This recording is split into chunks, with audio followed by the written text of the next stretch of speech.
Dr. Anand Ranganathan, a molecular scientist at JNU, is an eminent author, columnist, and editor at Swarajya, which is a magazine known for its stance on political and cultural issues in India. His articulate views and debates on national television have made him a prominent figure. We now like to invite you, sir, amidst all the thunderous applause. We welcome you, sir.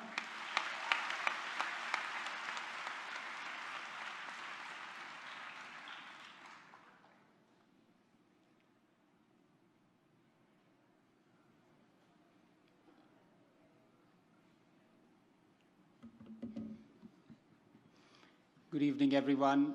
Thank you so much, first of all, to Dushyant and everyone on the dais. It is indeed such a pleasure and an honor to be here. And thank you so much for such generous, warm applause and welcome. I think you mistake me for J. Sai Deepak.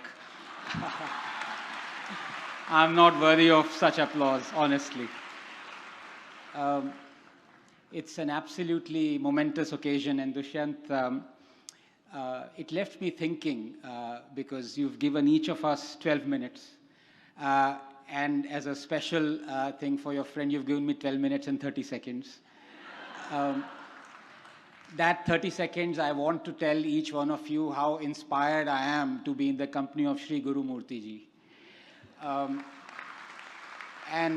I must castigate him away from this program when it ends, because he keeps saying, I am at the evening of my life, I am at the autumn of my life.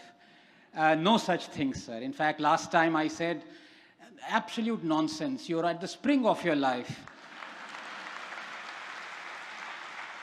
And I said, when Arafat was your age, 75, he became a father. And to which Guru Murti Ji said, Ranganathan, I don't want that kind of spring. I think in the time that I have left, there are a few things that come to my mind. The first and most obvious one is that Dushyant is one of the thousands who have written Ramayana, one of the thousands. So what is so special? Why is everyone so anxious to pick up what Dushyant has penned, read it, give it to people as gifts, so that it may be carried on and those words be read and reiterated? Why? If he is one of not just thousands, tens of thousands, what's so special?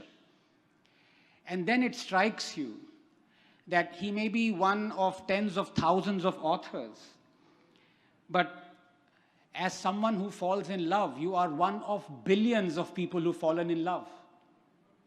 Can you tell one expression of love as being better or worse than the other?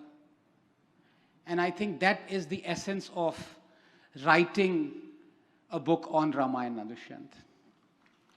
Everyone, every author falls in love with Ramayana, with the story.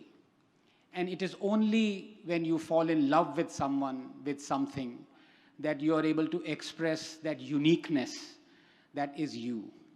And that is the reason why Dushyant's book is, even though one of tens of thousands of books written on Ramayana, is totally unique. Having had the privilege of read the manuscript, Dushyant, it is absolutely a masterpiece.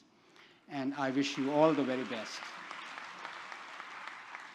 The other thing that strikes me per se is the fact that we are still writing and reading Ramayana.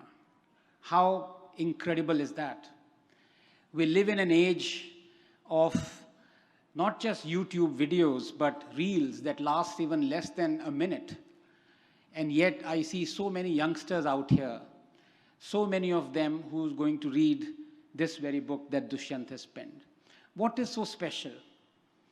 And I think that it brings me to this, the last point that I want to make is Ramayana is special, but beyond that, something else is special, and that is our civilization. That is special. And that struck home on 22nd January 2024,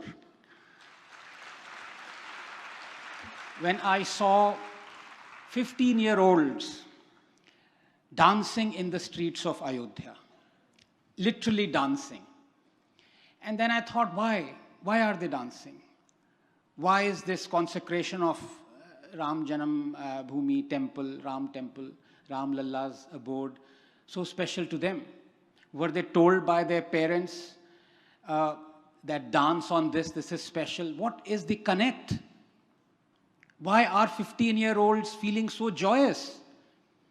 And that was a profound revelation, because we know for a fact, as a parent, as someone who knows people who've been parents, no parent, the moment a child is born, says, every parent says, well, may you become an engineer, a doctor, a journalist. Okay, not a journalist, but no, I'm just kidding. No one says, may you fight for the rights of our ancestors. No one, including me. This thought doesn't arise when you see your child in front of you. No one has said this. At least I don't know of anyone. May you fight to correct the historical injustice. We just don't say it. And yet, when that child grows up, he's 15, 16, he's dancing on the streets of Ayodhya. And that is when you realize there are some things that are beyond empire building. There are some things that are beyond even our conscious. There are some things that define what civilization is. That is continuity. They're striving to correct a historical injustice, to deliver justice to the ancestors. And that is what changed my opinion about this country and its civilization. That it may have been the fact that for 20 generations before us, people saw Babri Masjid instead of Ram Janam Bhoomi, but the 21st generation made sure that there was Ram Janam Temple instead of Babri Masjid.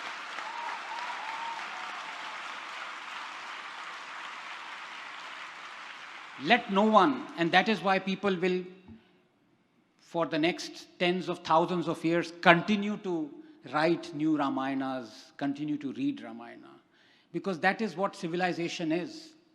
And for those who believe they can eradicate Sanatan Dharma,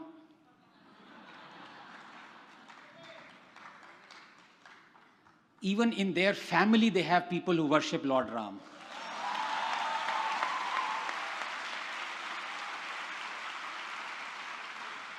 Today, when in such memorable way the epic words of Sant Tulsidas were sung, people forget that the most vicious age where Sanatan Dharma could really have been eradicated were in the times of Babur and Aurangzeb, and Tulsidas was in that time. We are still singing him.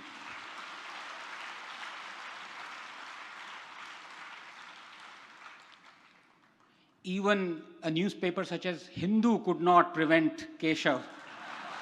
Sanatan Dharma ko hataoge? Kaun ho tum?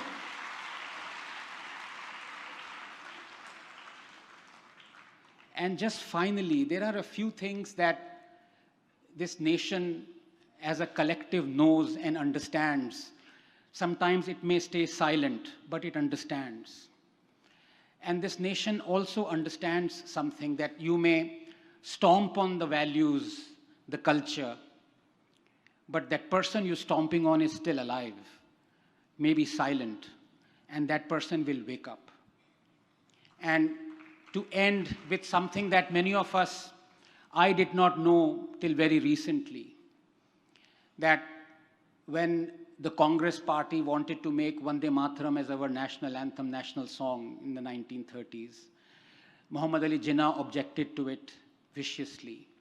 And he said Muslims will not sing it. The reason is that Motherland by Bankim was metaphorically or symbolically given the title of Durga, of Lakshmi. And till today it was accepted. what Jawaharlal Nehru and Mahatma Gandhi said, we will not include the third and the fourth stanzas of Vande Mataram as our national song. We have mutilated our greatest creations. We have sacrificed the essence, the core, the seed of the civilization in the interests of secularism, pseudo-secularism. So I pine for the day. I'm sorry, my pronunciation of Sanskrit is not very good, but I really want to do this. I want to utter out the third stanza. Tam hi Durga dash praharan dharini, kamala kamaladal viharini, vani vidyadaini namami tvam, namami kamala amala atulam, sujalam sufalam mataram vande mataram, Shamala, Sarala, Susmitam, Bhushitam, Dharini, Bharani, Mataram, Vande Mataram. Thank you so much.